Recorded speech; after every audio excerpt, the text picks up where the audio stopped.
नसरापूरचं संपूर्ण देशाला हादरवणारं चिमुकलीवरील अत्याचार आणि हत्या प्रकरण पुणे सत्र न्यायालयाने अवघ्या 59 दिवसात निकाली काढलं। काहीच दिवसांपूर्वी आरोपी भीमराव कांबळे याला न्यायालयाने फाशीची शिक्षा सुनावली। याबाबत आपण सर्वांनी समाधान व्यक्त केलं, पण खरं समाधान हे तेव्हाच मिळेल जेव्हा खरोखर भीमराव कांबळेला फाशी दिली जाईल। असं मी यासाठी म्हणते कारण फाशी सुनावणं आणि फाशी दिली जाणं यामध्ये अनेक कायदेशीर प्रक्रिया असतात। सत्र न्यायालयाने फाशी सुनावल्यानंतर दोषी व्यक्तीला उच्च न्यायालय आणि सर्वोच्च न्यायालयात अपील करण्याची संधी मिळते। तसंच राष्ट्रपती किंवा राज्यपालांकडे दयेचा अर्ज दाखल करण्याचा अधिकारही त्याला असतो। भारतीय संविधानाच्या अनुच्छेद 21 नुसार प्रत्येक भारतीय व्यक्तीला जगण्याचा आणि वैयक्तिक स्वातंत्र्याचा अधिकार आहे। फाशीची शिक्षा देणं म्हणजेच त्याच्याकडून तो अधिकार काढून घेणं। त्यामुळे गुन्हेगाराची फाशी कायम करताना कायद्याने ठरवून दिलेल्या अत्यंत कठोर प्रक्रियेचं पालन करणं बंधनकारक आहे।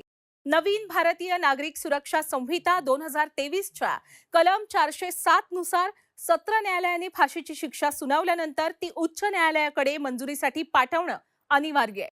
कलम 409 आणि 410 नुसार उच्च न्यायालयाच्या किमान 2 न्यायमूर्तींच्या खंडपीठाने फाशीचा निर्णय देणं आवश्यक आहे।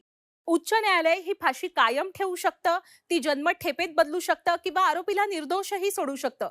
पण उच्च न्यायालयाने मंजुरी दिल्याशिवाय सत्र न्यायालय डेथ वॉरंट जारी करू शकत नाही। आणि जर उच्च न्यायालयाने फाशी कायम ठेवली तर या निर्णयाविरोधात आरोपीला सर्वोच्च न्यायालयात कायद्यानुसार उपलब्ध अपील किंवा संविधानाच्या अनुच्छेद 136 अंतर्गत विशेष अनुमती याचिका दाखल करता येते। विशेष अनुमती याचिका जर फेटाळली गेली तर फेरविचार याचिका दाखल करता येते आणि जर ती सुद्धा फेटाळली गेली तर शेवटचा न्यायालयीन पर्याय म्हणून उपचारात्मक याचिका दाखल करता येते। हे सगळे न्यायालयीन मार्ग संपले की आरोपी संविधानाच्या अनुच्छेद 72 नुसार राष्ट्रपतींकडे आणि अनुच्छेद 161 नुसार राज्यपालांकडे दयेचा अर्ज दाखल करू शकतो।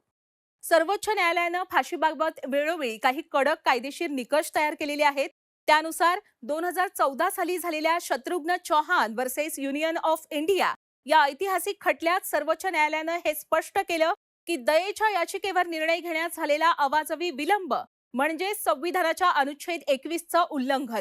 या विलंबाच्या आधारावर न्यायालयाने अनेक दोषींची फाशी रद्द करून ती जन्मठेपेत बदलली आहे। तसंच सर्वोच्च न्यायालयाने तयार केलेल्या निकषांनुसार दयेची याचिका जर फेटाळली गेली तर तेव्हापासून ते फाशी देईपर्यंत कैद्याला 14 दिवसांची अनिवार्य मुदत देणं बंधनकारक आहे, जेणेकरून तो मानसिकदृष्ट्या तयार होऊ शकेल, कुटुंबाला शेवटचं भेटू शकेल, पुन्हा न्यायालयात दाद मागू शकेल। कायद्यानुसार फाशीच्या वेळी कैदी मानसिकदृष्ट्या स्वस्थ असावा, गंभीर मानसिक आजाराने ग्रस्त नसावा। एकूणच ही प्रक्रिया दीर्घकाळ चालू शकते आणि म्हणूनच नसरापूरच्या पीडित चिमुकलीला आणि तिच्या पालकांना तेव्हाच न्याय मिळेल जेव्हा 65 वर्षीय नराधम भीमराव कांबळे याला खरोखर फाशी दिली जाईल। यावर तुमचं मत काय आहे? कमेंट बॉक्समध्ये मांडा।